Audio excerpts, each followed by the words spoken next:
have to understand that contract has got different types based on different categories altogether. The court will not permit us to get into a business of this kind. So that is why we call this as illegal. Entire scenario where you have to say that yes, it is a valid contract only when both of them agree to do so.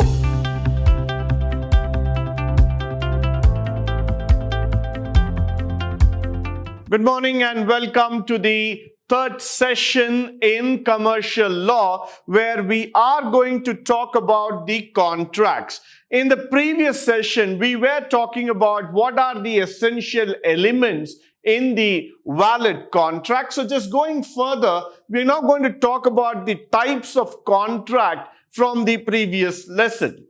Now, we have to understand that contract has got different types based on different categories altogether. So let's first try to understand here the executed contract. Now, what do you mean by an executed contract? Look at the word very clearly, executed, which means to say that it has already been done. So, which means in an executed contract, both the parties have performed their promises under a contract. So, both of them have completed their activity. Whatever they have promised, whatever they have agreed upon, that has been already completed. So that is why we call it as an executed contract. Now, what is the example? A contracts to buy a car from B by paying cash. So B instantly delivers his car. So now what does B do? B sells his car to A and A pays the cash for it. So both the parties have completed their necessary formalities in terms of the agreement. Moving further, executory contract. Now, when we talk about executory contract, it is slightly different. Why? Because you need to understand what does an executory means altogether. So, in an executory contract, both the parties are yet to perform their promises. Now, this is very, very important for all of us. Why? Because if you look here, in an executory contract, both the parties are yet to perform. They have not yet performed. That's very, very important. They are yet to perform. That means to say that they have to take a step forward. It is not being done at all. It has to be taken and it has to be done altogether. So it is yet to perform altogether. So that is what we are looking in here. Now, A sells his car to B for 2 lakhs, and if A is to deliver the car and B is yet to pay the price of it, it is an executory contract, which means to say that now A decides that he is going to sell his car to B for 2 lakhs, but it is not yet completed. B has to pay the money, then only the contract will get completed. So executory means it is not yet completed, which is yet to be complete. Now the next one is, we are talking about partly executed and partly executory contract, in which what we are trying to say, one party has already performed his promise and the other party has to yet to execute his promise. So now if you look into this, what is happening is that one party has promised, he has told that yes, I will do it. But the other party is now saying that I have to complete. Now for example, A might have sold his bike to B and B might have told that I will pay you the money in the next coming week or month, which means to say B has not yet completed his task, whereas A has sold his bike. So when both the parties have not completed their task, then we say that it is partly executed or partly executory in nature. Moving further, unilateral contract. This is quite an interesting type of contract which you need to understand. The word unilateral, that means one side, only one person has to complete the contract. Now, what is this kind of contract all about? So, if you go through the definition, it says a unilateral contract is also known as one-sided contract. So, it is on one side. That's the first thing that we have to understand. It is a one-sided contract, only from one person. It is a type of contract where only one party has to perform his promise. Only the person who has taken it up, that person has to perform his promise. What is an example to understand it better? Anuj promises to pay 1,000 rupees to anyone who finds his lost cell phone. Accepted.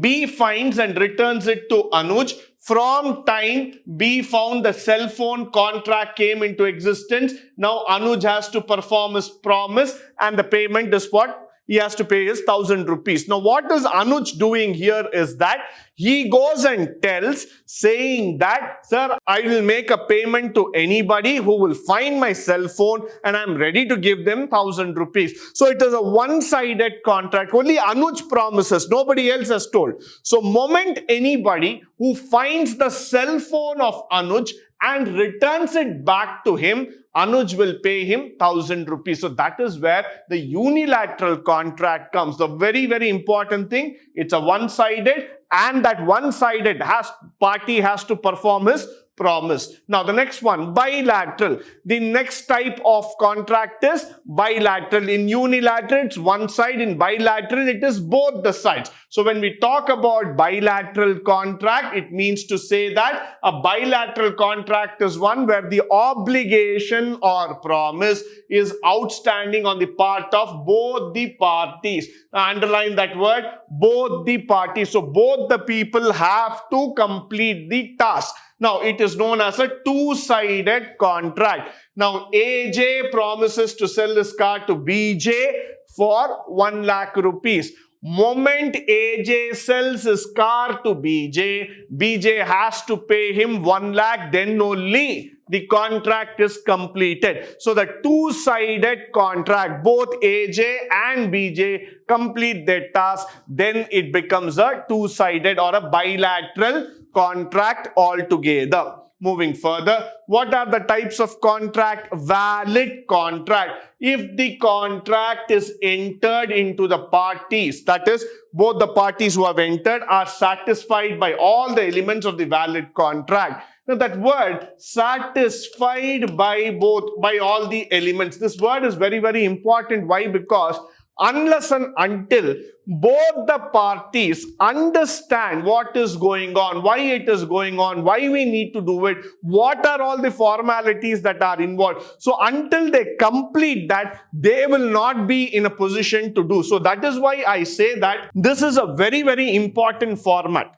It cannot be taken lightly. It has to go through that factor. It has to go through that entire scenario where you have to say that, yes, it is a valid contract only when both of them agree to do so. Now, the next thing is void contract. Now, what is a void contract? It says that section 2J states as follows: a contract which ceases to be enforceable by law becomes void when it ceases to be it becomes to be enforceable. Where I'm trying to say that, suppose the contract itself, which cannot be enforced by law, that means it is a void contract. Now what I'm able to see here is that the contract tries to say something very, very clear.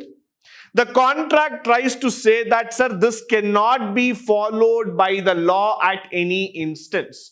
This is against the system. This is illegal in nature. So automatically what happens now, this cannot be followed by the law means then there's no point in following up that contract. It becomes a void contract. Let's have a look into the example here. Mr. AJ promises to write a book for a publisher. Now what happens is that after a few days, AJ dies in an accident, an unfortunate scenario. But now the publisher cannot go back and put a case on AJ saying that, sir, he didn't complete. By a naturality, he has died in an accident. So you cannot take it to the court and pursue it as a case. It is not enforceable by law because it's a natural scenario. So wherever you try to understand this factor that the entire agreement, only when it comes under the purview of law, it becomes a valid. If it is not in the purview of law, it is something against the system or society, it becomes a void contract. It even leads to sometimes to an illegal scenario. Now, moving further. Now, It may be added by the way of clarification that when a contract is void, it is not a contract at all, but for the sake of identification, we are going to do it. That means for the sake of identifying it purposefully, we go back and say that, sir, it's a void contract. Why? Because you will not be able to pursue the contract. You will not be able to take the contract to the next level. Now, voidable contract. Now look at the difference, void and voidable. Now when I say voidable, that means enforceable by law. No doubt about it. Yes, it is enforceable by law at the option of one or more parties. So now you are giving an option. So one or more parties can either accept or reject. They say that no, I may be interested, I may not be interested. So that's where it becomes a voidable contract. This in fact means that where one of the parties to the agreement is in a position legally entitled or authorized to avoid performing. So he say that I might not be interested in following this particular contract, in doing this particular contract. I don't want to take it at all. Why? Because there might be so many reasons behind it. Let's not go to the reasons, but then this is a scenario where one party has the option of rejecting the offer. He says, I don't want to do it. So that means it becomes voidable. You are giving an option there. So using the option, he can either accept or he can reject the contract. Moving further, now in this, such a type might arise from the fact that the contract might be bought by one of the parties by coercion, by, I'm trying to put a threat there, or I'm trying to do some undue influence, misrepresentation. Why I'm trying to bring this point here is that the other party might think that the entire contract is slightly fishy in nature. It is not something which is clear to me, or I might be put under some pressure. I am under some threat. I am under some coercion. So I don't want to do this. I want to go back. I want to settle back. I want to have a clear agreement altogether. I am not happy about this. So that's why they go back and say that it is a voidable contract. Next, the types of contract. Illegal contract. Illegal contract are those which are forbidden by law, which means to say that you just cannot do that contract. Illegal contracts are hence void also. The illegality of their nature cannot be enforced by the court of law. For example, let's say that I sign a contract which might include smuggling or, stealing of some other articles. All these kind of things are supposed to be illegal, which means they are against the system, against the society, and against the law. So which means the court will not permit us to get into a business of this kind. So that is why we call this as illegal. Now, we are saying here very, very clearly about killing a contract or crime or any kind of activities which we are involving that is going against the system or law, then that kind of contract is said to be an illegal contract. Offer. Now, offer is a proposal by one person to another to enter into a contract. So, I'm just offering you to enter into a contract. Now, the term offer is defined very clearly under section 2A when one person signifies his willingness to do or abstain from doing anything. That's where the offer becomes into a proposal. So when I give you an offer, it's up to you to take up the offer or reject the offer. If you're not interested, you don't take the offer. If you are interested, you will show your acceptance to the offer, and then we start getting into the proposal. We start making an agreement. So offer itself will not become a contract. Please understand that factor clearly. Offer has to be accepted, then it has to be transformed to an agreement. The proposal has to be made, and finally it then gets transformed to a contract. Now, what are the factors or elements involved in offer? Are two parties, communication, willingness, intention from obtaining assent. Offer may be positive or negative. Please understand that when we are talking about offer, it is mandatory that there needs to be two parties. You cannot make a self-offer. You cannot make an offer to yourself and say that that's an offer. No, that's not agreed. So there needs to be two parties for signing up an offer. There needs to be a clear-cut communication. A has to communicate to B regarding the offer. Now, for example, a HR manager has to go ahead, clearly explain the offer letter to the person who's going to join the company, to the selected candidate, and tell what are all the terms and conditions in the offer letter. The communication is a very, very important factor here. Willingness. The person who's going to take up the job, who's going to take up the contract, should